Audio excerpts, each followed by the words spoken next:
Boom, and according to that I am streaming. So I'm going to turn off my monitor and say good evening to you all. So this is me. I know that I was quite out of sync with the sound when I tried the other night, so I'm trying at a lower resolution, which will hopefully go a little bit easier on the processing on the computer, and hopefully my sound will be a little bit more my voice will be more in sync with the video, but we will see how that goes. How are you all? Tonight I have to get up early tomorrow morning, so tonight is going to be a little bit shorter than usual. I'm going to aim for 30-40 minutes. I'm just going to straighten up the camera a bit so that I'm good, I'm centered. And how are you all? Very good to see you all. I see there's already a bit of a crowd in. One thing I tell you, I've been thinking about lately, since I upgraded this whole kind of look thing, I thought that I would try to put a bit more structure into the videos. Which is to say, I thought I'd try to keep time with myself, and I'd try to have a little bit of a mingling session. Then actually like something which could be like a 5-minute kind of recorded portion that would be a video that I would leave for later, like just something that's watchable rather than an hour vlog. Maybe do even a Japanese one, or maybe pre-record a Japanese one and put it in here and show it on here with subtitles. Maybe that's an idea. And then do the big conversation thing at the end.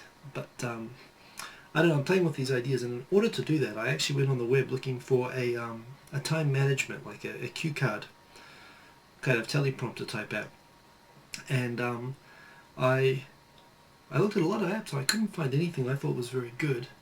By the way, just check in, let me know how the oh, let me stop the video playing because I can hear myself right now. There we go. So yeah, let me know how the sound and everything is, and if it's all in sync. In fact, let me just check that right now in the comments down here. I'm in sync. Barringer is not. I'm sorry to hear that, Barringer. Yeah, we all do our best. So anyway, I went asking for like what's a good prompter app, and I looked at a lot of apps, and they're all kind of crap. And I actually found a really awesome one in the end, which it turned out was made in a competition by and this was like. I wasn't looking for a Japanese app or anything specifically, but someone recommended this app to me, and it's really cool. I'm actually going to show you. It's called Presentation Timer. So I'm just going to hold that up. Boom. Let's put that by my face where it's in focus. It's this app here called Presentation Timer, or P plus or whatever. And it's really cool because what it does is, so I've already kind of structured what a show would look like here. So you have these parts. Where, for example, I have a 10-minute intro, 5-minute official video, topic 1 10 minutes, topic 2 10 minutes that I talk focused on, and then like fully interactive for the last 25 minutes. This is a kind of a format that I'm thinking of right now. And the cool thing about that, that's for a 60-minute show. And so if I'm cool with that, boom. And so it basically kind of counts down on this wheel in different colors for the different sections, so I can see if I'm running out of time or how much time I have left. It's a great app. It's everything I wanted. It's really customizable.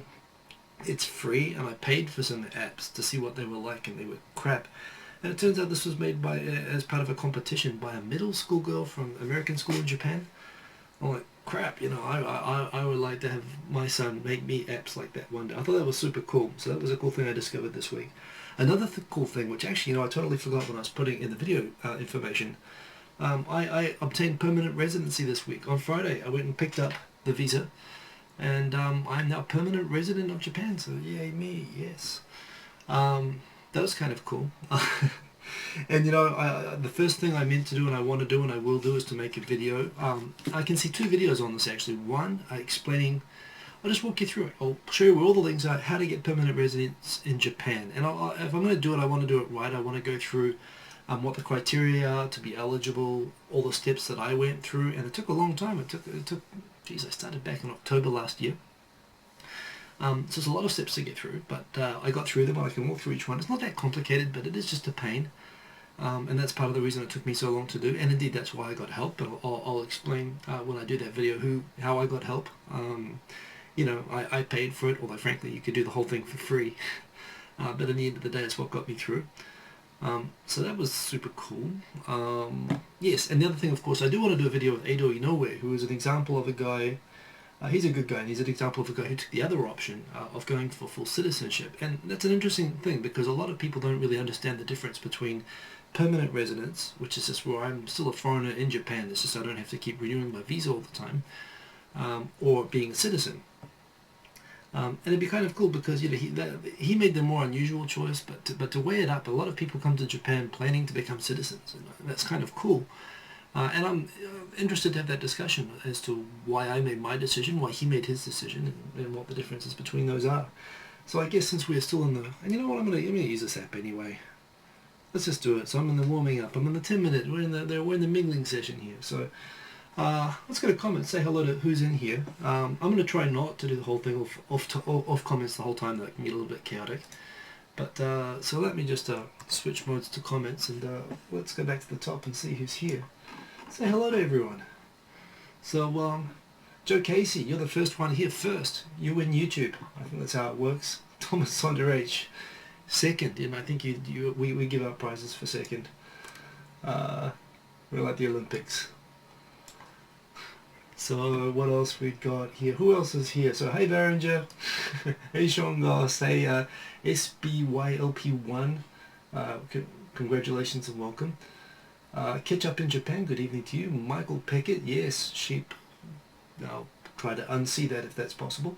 Raz Al Ghul, let the games begin, indeed. Joe Casey, good to see you again. Peter Subarashi, Mr. Karaoke, good to see you. Forgot to call your mum for Mother's Day. Well, your mother will still be there tomorrow. You can watch the show. Stubuya, good to see you. Good to see everybody who made it. I'm sorry, it's a little bit disorganized today. I've actually been working today, and I've got to go into work early tomorrow, which is why this is going to be short. But yes, we had the abort countdown drama. Ramsey Benabia, good to see you, of course, and thank you for the congratulations on the PR. That was kind of cool. Baye McNeil, good to see you, man. Oh, and I owe Baye McNeil, he's making a Japanese site, and I owe him a review in Japanese of his book based on the review that I did in English. And that was for Hi, my name is Loco and I'm a Racist, which is an awesome book I still recommend to everybody to read. I'll tell you another book I'm reading at the moment. There's a lady, Wendy Tokunaga, who's done a book on international marriages and relationships. She's married to an American lady, I think, married to a Japanese guy. I find her Twitter super interesting. She seems really cool. She shouts me out all the time. So I actually downloaded her book the other day, and I'm going to read that. I'd like to get her on the show as well. She's the type of person, non-YouTube person, I'd like to get on. The 2.5 Oyajis or whatever. But yes, so who else we got? We got Russ Sang, congrats on the PR. Ahmed, good to see you, always serve. My man in Algeria. Austin Richardson, good to see you, and thank you all for the congratulations. And I'm up to date on the comments. Oh, I bet you I'm not. This is the thing with this. It always like updates all of a sudden, and I lose track. But I think I'm doing okay at the moment. So anyway, howdy to all of you. Another thing, just since we're doing administrative notices, you guys have heard about Tikio Sam's happy video thing that he's doing. I went and did it. I did that, and I made a video. And if you want to see it, I guess you want to see a preview of me doing my contribution to the happy video. Because I figure if I'm going to do it, now everybody has to do it. And I hear from Sam, there's been some responses, but there hasn't been quite the level of response that was hoped for. Hey, there's more people. Bushido Devlog, good to see you. Dustin Howell, Drummer Soul, Genome Mudarak, good to see you. Jack, Shu Oka, Morioka, I'm terrible with first names for Japanese guys. Something Yoshi. Godmode Chris, Lena Meyer, that McChannel. All good people, thank you for the congrats on the permanent residence. That's all very, very cool. Let me know in the comments if you want to see me. You want to check out some of the moves. And I don't know, I'm worried actually if I show you the moves that, you might all lose confidence in dancing for the video. But honestly, I think it's going to be really, really awesome. And everyone, go make a video. I've done it, and here it is. Let's show it to you. But yes, there'll be, so I guess there'll be 2 videos coming on the PR. One, how I got it, and 2, comparing that and actually getting citizenship and what the practical difference of that is. So, boom. I'm just going to skip to the middle, turn off the ads, and I'll give you guys a little bit of a taste of this is a little bit of me. So yes, as you can see, you all have to do this now because I did it. All that good stuff there. So yes, I did a happy video, so now you all have to do one too. So check out with Hikosaemon. He's put instructions up. Oh, that's the wrong flip out. So I did all that good stuff. Deadline I think is this Friday, and just upload a video to YouTube. He'll grab it, and it'd be cool to get lots of people and have a real J-vlogger type happy vid. I mean, it's a great song and it's fun to do. So that would be cool. Let me put this back. I have moves like Jagger. It's true, the Mick channel I do. So yeah, a bit of limited time tonight anyway. So I'm going to flip to some articles, some stuff that I found interesting this week, and I'll get in and just talk a little bit about those. So this would be like my normal video part usually, I guess. But so since I'm here, let's do the intro and kick this stuff off. So boom and.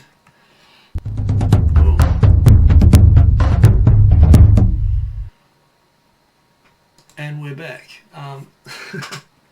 So welcome, this is Tokyo Tonight. My name is Hikosaemon. Yes, I may show some more dancing moves a bit later on, but for now this is me and I'm talking new stuff. So I picked a few articles from, basically as you all know, I'm RSS crazy. I'm waging a campaign. If anybody here knows anyone from NHK World, I started hassling them again this week. I actually emailed them and I complained publicly that NHK News, like in Japanese, all of their stuff is available on RSS and Twitter, and you can follow it and share the articles, and it's really easy. But NHK World, the English translation of it, is not. You have to actually go to the webpage and refresh and read like people did in the olden days. And that kind of sucks. I want them to have RSS or at least have a Twitter account that posts the articles as they go up, so that, because I like to be able to share NHK content in ways that I can share with people who don't understand Japanese, because part of what I like to do is help people to understand Japan as I see Japan. So I went and hassled. I wrote a note to NHK World saying, RSS, I love RSS.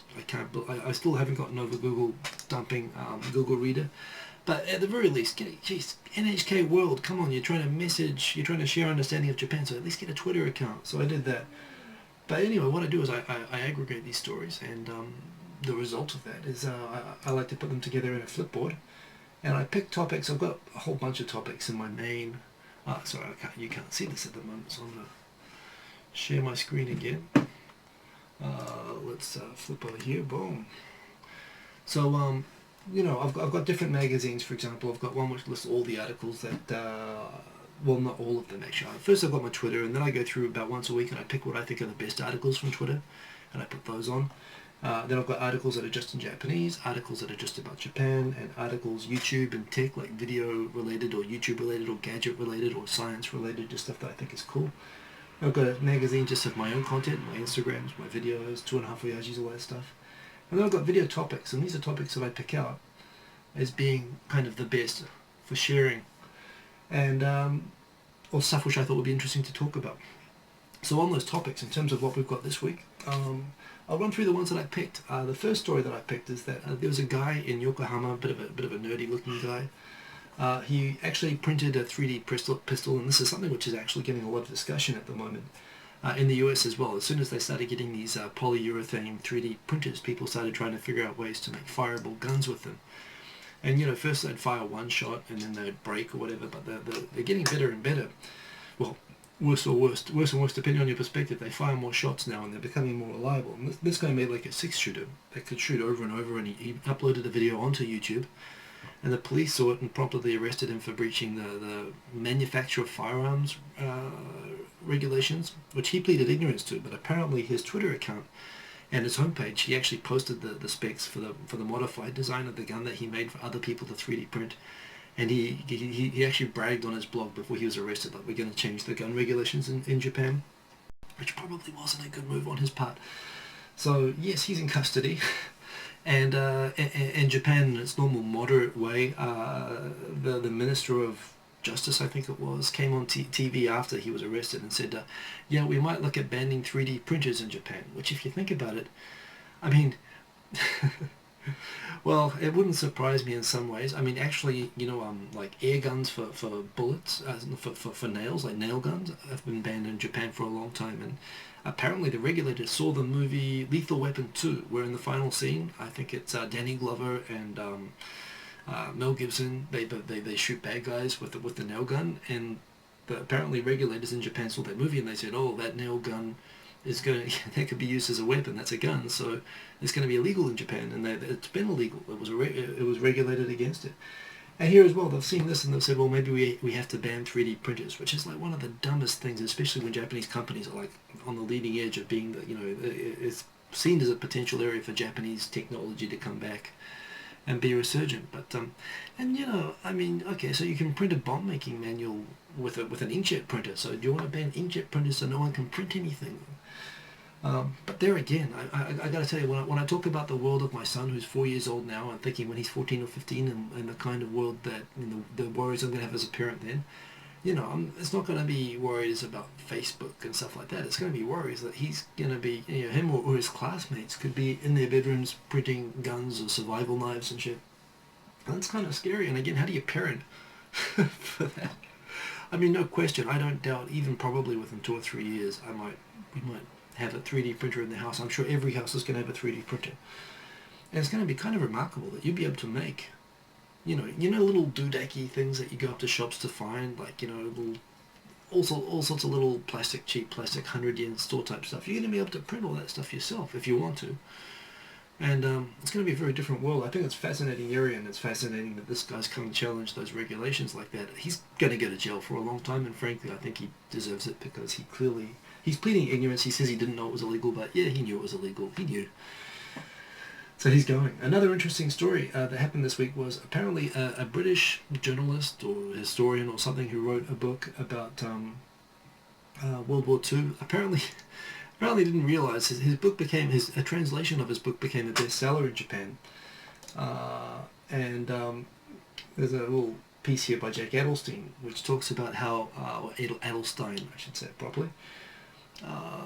And it talks about how apparently a right-wing revisionist translator took some liberties with the translation, including adding entire chapters pretty much, concluding things along the line of, Japan did nothing wrong, and, the Nanking massacre was a forgery or something like that, a bunch of stuff which basically apparently this guy never realized had been wrongly translated. It's a bit like the Hungarian skit from Monty Python, with the purposely, with the maliciously mistranslated dictionary. And apparently when he found out that his book, which had by that point become a raging bestseller in Japan, was full of stuff which he never actually said, he asked for it to be withdrawn. And now there's some debate as to whether he knew that or not, or whether it was, that's an interesting thing. It's one of those things you don't expect to happen, but it happens. Another interesting story that's happening this week, Doraemon is going to be released in the US on US broadcast for the first time. After 44 years after it originally came out.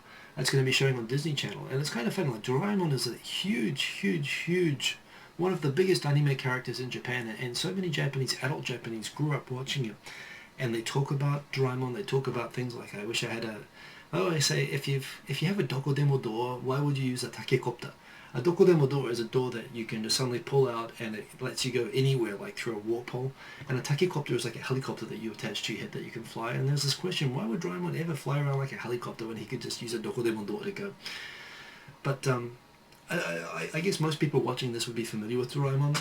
Actually, there's a fantastic pop culture encyclopedia which talks about Doraemon and why it was never released in America, like Astro Boy, for example, was. I mean, all these Japanese anime, Gundam, Astro Boy, all of these things were, but Doraemon never was. And the reason for it is super interesting.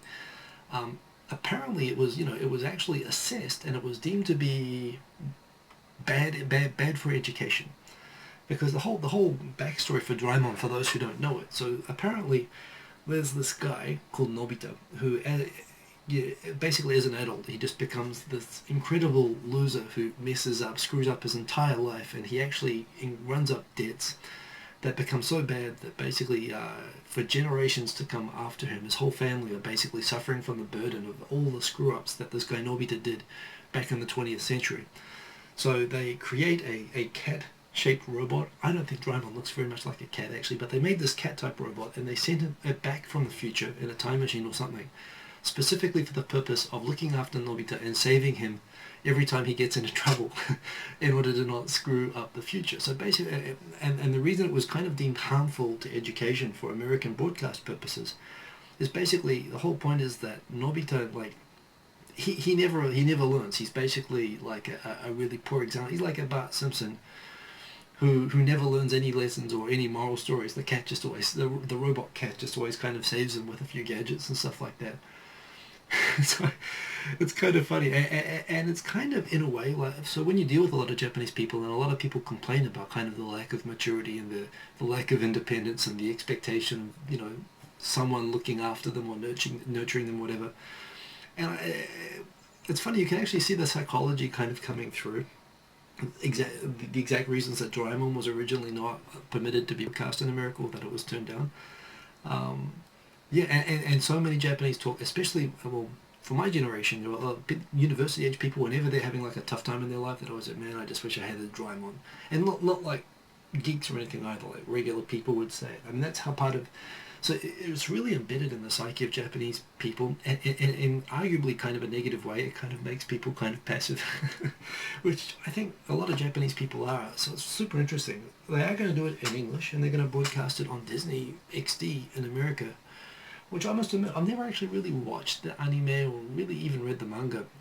I'm familiar with it and the culture around it, but I don't know it very well. But if it's in English, I'm kind of interested to check it out. So I thought that was super interesting. Some other stories. I've talked about this before, and I've been trying to, I haven't seen a live feed of it yet, but you can now, they are sitting, I actually said a few weeks ago, I would love, if you can have these 3D goggle things, I'd love for someone just to put up a satellite with just cameras all over it.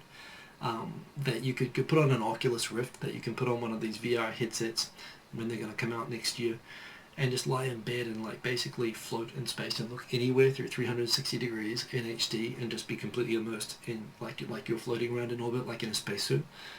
I thought that's something I would pay for that service. And just when I started talking about that, the space station, the ISS, started broadcasting.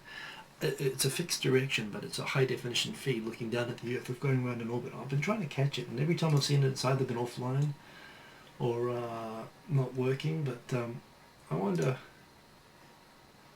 So here it is on Ustream now. Is it broadcasting now? Because I've tried this a couple of times, and it's always shown up offline. And I'm not sure if I'm allowed to show this or not either. But let's just have a quick look. It does look like it's buffering at the moment, 480p. There's a lot of people looking at this, 20,000 people looking at this right now, and I might come back to this later if that's the case. But you know what, I can't,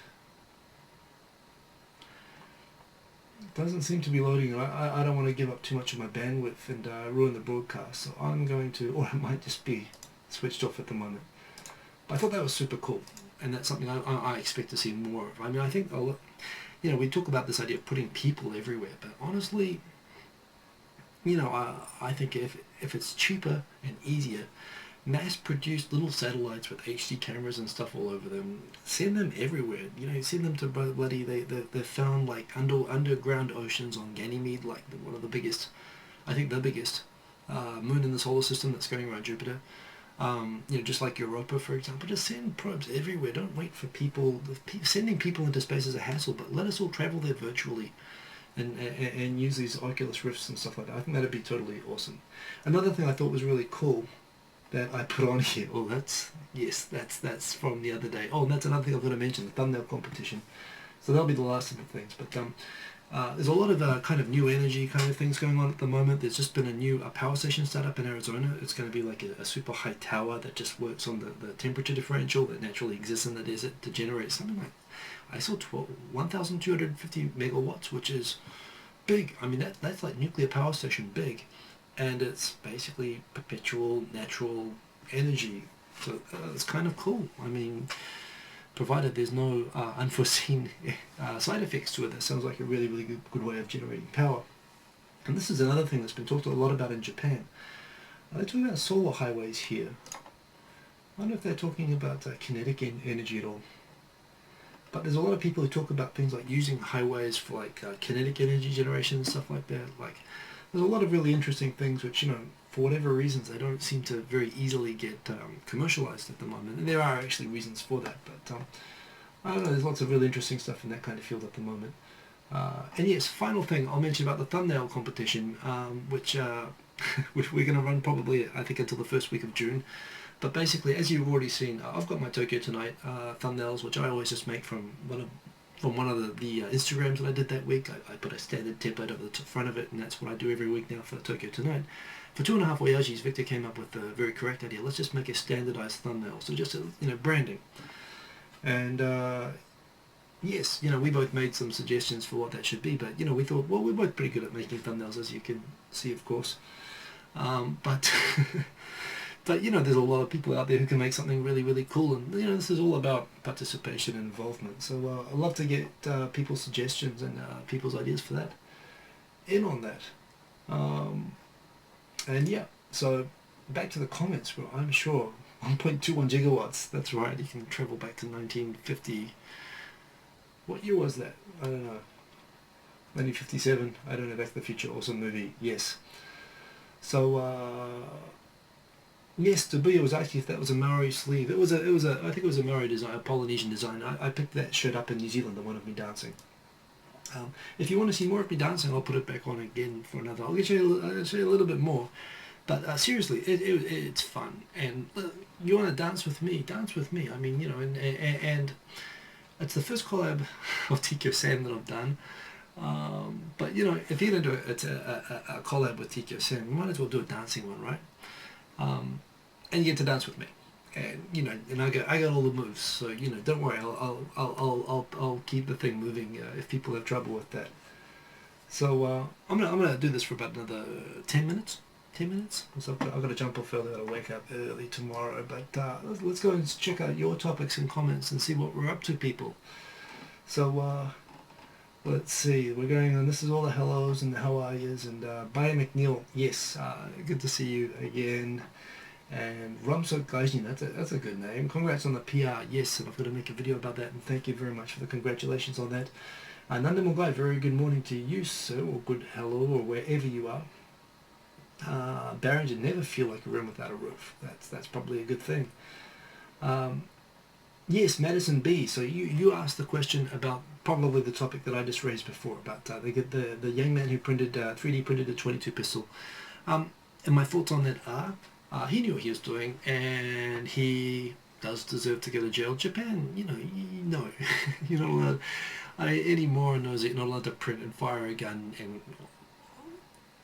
on YouTube in Japan, and that's just, that is stupid. Although at the same time, I mean, you can't help but be kind of partially impressed also at the fact that he did it. But please, that energy can be better directed than towards making guns. And it is pretty scary. I think the scariest thing is, it's not so much the criminals, actually, that I'm afraid of. It's the kids, frankly. Kids with, hormones and emotional problems, and kids who get bullied or bullies, who print one of these things, and they're not mature enough, or, they don't have the judgment or whatever, but they've got the technological ability and access to these things, and these printers are going to be everywhere soon. They're going to take a couple of these things to a school one day. And that's what scares me the most, and that's why this moron, and frankly, and he pretended he didn't know it was illegal. Of course he knew it was illegal, and he bragged about knowing it was illegal, it turns out, on his blog. And no, I think they need to really punish the hell out of him and make an example out of him. But they can't ban the technology, but they need to make it clear that if anyone's found printing these things, they're going to get in trouble. That's got to be made absolutely clear and rigorously enforced, if you ask me. It is fascinating. I mean, so are metal detectors? I think some parts of them still require metal parts. So I guess metal detectors will still pick them up. But I guess what we're moving towards are plastic fireable guns.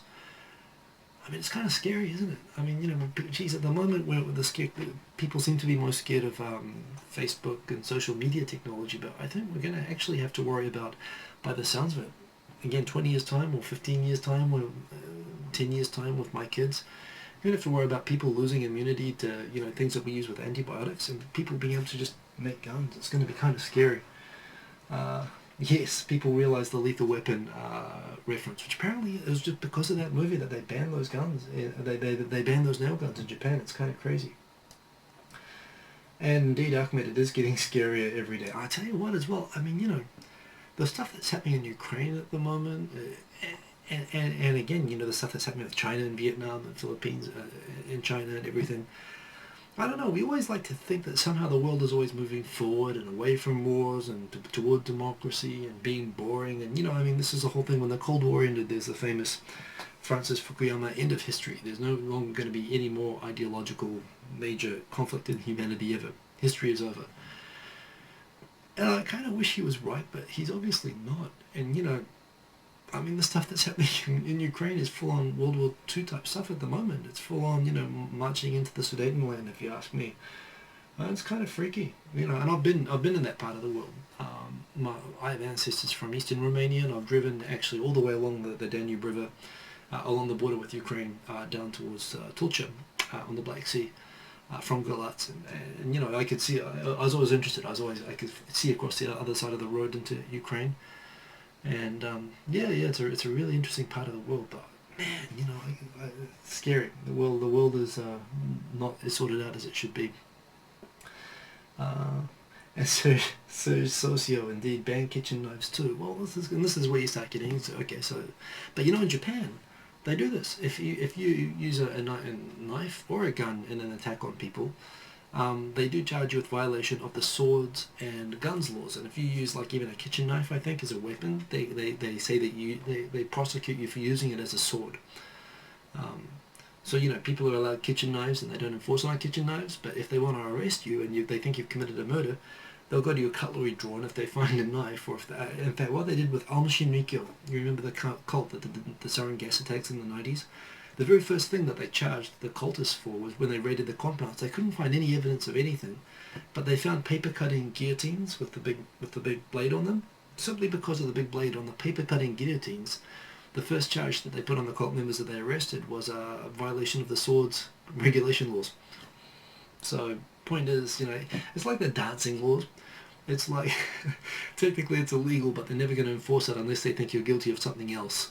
And rather than actually charge you with what they want to charge you with, they just use that law as an excuse to do what they want. And that's kind of what happens with the dancing laws, and that's what happens with the sword laws. And, you know, but we're getting into some really crazy kind of stuff, and indeed bans corkscrews and all that stuff as well.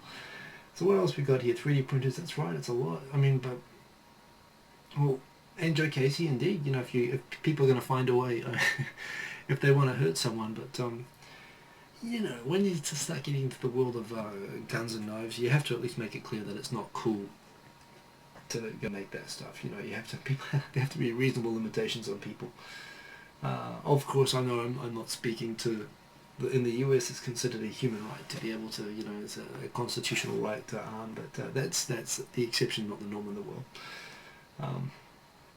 But yes, Doraemon will never be the same to me since Kintanaka and his little Dokodemo Do. That's right, he did the Dokodemo, so that was a really catchy tune. I was like humming that for months. By the way, as well, I still haven't done it yet, but you know, Kintanaka, he did, no, not Kintanaka actually, his twin brother David Yuri did some awesome short videos with the cast and crew of Breaking Bad, and they're really, really awesome. So go and check out Help Me Find Parents, Kintanaka's channel, and check out those videos. Space Vertigo, that's right. That's what I want to see before I go to sleep. And I think I caught up to comment. So has anyone got any more comments for me? If not, I'm going to wrap up in about 10 more minutes. So get in there.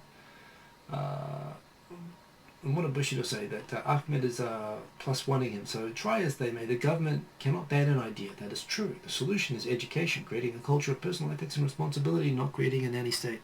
Of course, you're a sword guy as well. So. And it's cool. By the way, I'm from an army family. We had guns in the house. I grew up shooting rabbits, and I was educated, of course, in gun safety and security and whatnot as well. But I don't know. This is what I say though. You know, in the end of the day, I mean, what I fear most is actually it's not the self-defense. It's not the fear. It's the accident fear that you have, especially with kids around. And you know, so I don't know. Is it something that people need to be able to have? And that's a debate. You know, I think in a normal society, it shouldn't be accessible to anybody, or at least when I say anybody, I mean not just anybody. Certain people, of course, or people with good reasons, and farmers have good reasons to have them, police have good reasons to have them, people in certain professions maybe, but I don't know. One thing I really like about Japan is that you just don't see guns or think about guns or worry about guns ever. You do worry about things happen, most often with knives in Japan. And knives are very, very effective weapons for killing if you're really determined. There have been mass murders involving stabbings in Japan, but I don't know. I still feel like somehow, when you have someone who's just having a really, really mental issues or a really bad day or whatever, and you don't want to make, just don't want to make it that easy. That's the thing, But that's it. I grew up with guns. I've got no intent of ever owning a gun myself, even though I grew up around guns and shooting guns, and I like guns and I like shooting, and I'll go to a shooting range. I'll take my son to a shooting range and let him shoot. My wife probably wouldn't like that, but I'm all cool with that. But I have no need to own one, and I don't want to live in a place where I would ever feel a need to own one. That's me personally. But yes, at the same time, definitely nanny states. And there's a situation, some parts of the world right now, like for example in Ukraine and so on, I mean the government's probably going to be thinking about handing weapons out to everybody, and that's what they did in Iraq as well, if they think those places are going to succeed. So, you know what, I'm just going to see if I can refresh, because I'm pretty sure there will be more comments, and if there are not more comments, well, that's kind of a good thing too. And boom, and there we are. See, there's lots of comments on YouTube. They're improving, but you know what, at least this way you guys can see what I can see. Okay, Back to the Future. Went back to 1955. November 8th, wasn't it? Well, I might be wrong about that too, but anyway. That's right. Stubuya, the hunting accident thing, which happens a lot in New Zealand, more often than it should anyway. Austin Richardson was asking what the guy was using for ammunition. Apparently he was shooting blanks. Apparently, and I don't mean that figuratively. I mean he was actually shooting blank bullets. I don't know about his health situation, but yes, that would add another level of complexity if he was actually in the forest shooting real bullets on YouTube, especially in Japan. But yes, I mean you just definitely don't want a knee-jerk reaction, just ban all, printers. Not the printers. The thing is, the potential of printers they talk about with medical applications and with all this cool stuff that's coming out. And I really want it to be something like that that's really good. It's interesting, actually. I'm going to come... Ahmed, I didn't know, but that you're with the Russians on that one. You're with the Russians. Oh, that's interesting. I'm on the... Well, I'm not with the Russians in the sense that... Maybe with Crimea, to some extent it was majority Russian, and, probably, and frankly Crimea always kind of was de facto Russia, but with the eastern parts of Russia, I mean, okay, granted, the forces that overthrew Yanukovych, was it Yanukovych, or the former president, there are a lot of fascists there are a lot of, nasty stuff there, and they should have elections, and, the current government is unquestionably undemocratic and illegitimate, but I don't think that justifies ethnically splitting the country. But I don't know. I mean, the thing is, what's happening in Russia has happened in Moldova, it's happened in Georgia, it's happened, it nearly happened in Latvia. And it's obviously, it seems to make it just suck to have Russians in your country, which I don't think ultimately being that heavy-handed protecting Russians is really in the interests of Russians outside of Russia. But I don't know, poor Ukraine, I mean, NATO obviously isn't going to be able to ever start the fight of letting Ukraine join NATO, but at the same time, like Georgia, they're just going to be kind of buffer states for Russia forever, and that's obviously how it's going to be. I'm not sure I'm with Russia per se. I think the West and the news does, it doesn't report in a balanced way. It reports in a very one-favoured way in favour of the Ukraine government, but, but Russia's got a pretty nasty track record of messing with its neighbours, which, as well. Not that, of course, NATO doesn't itself. And NATO was pretty hypocritical about the way that it dealt with Kosovo and in Bosnia, I thought. And Chechnya, which is a messed up place. But anyway, so yeah, we got into guns, we got into PR. We now came up into 40 minutes, and I'm on a short time limit tonight. But hope you all like the show, and I hope you all like the format. I actually kind of did it tonight. I kind of did the dedicated portion in the middle. So yes, it's all good. I guess I can show some final shot of the, where are we at here? Boom, boom, boom, boom, boom. You know what? It's gone. It's gone. Okay, well, send a happy dancing video to Hikosaemon. Go and check out the information there. I think you just message him. You just upload it to YouTube as unlisted or as a private video, and you send him the link, and he'll capture it and he'll edit it together and dance with me. Come on, we got one more week. You just have to dance for it, honestly, 10 seconds, and it can be editable. But it was actually kind of fun doing it for the full length. Let me see if I can find that again. Let's go back to bada boom.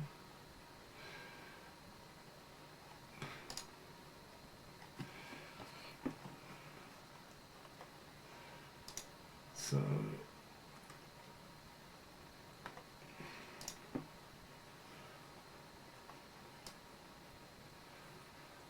I had a lot of fun doing it, and the whole point of this thing is I did it, so you guys do it too. I'm gonna outro with a bit of me doing my thing, and so join me. I think that'll be kind of fun. There is the thumbnail competition, so make sure you come and join the thumbnail competition. You know, and just randomly shoot lots of thumbnails at us. I'm gonna put them all into a Facebook album of some sort, and make sure that everyone can see. Maybe we'll take a vote and so on, but we're kind of enjoying that. And what else? I think that's pretty much it. But anyway, I mean, this is the internet, so be interactive, have lots of fun. I will do the permanent residence video pretty soon.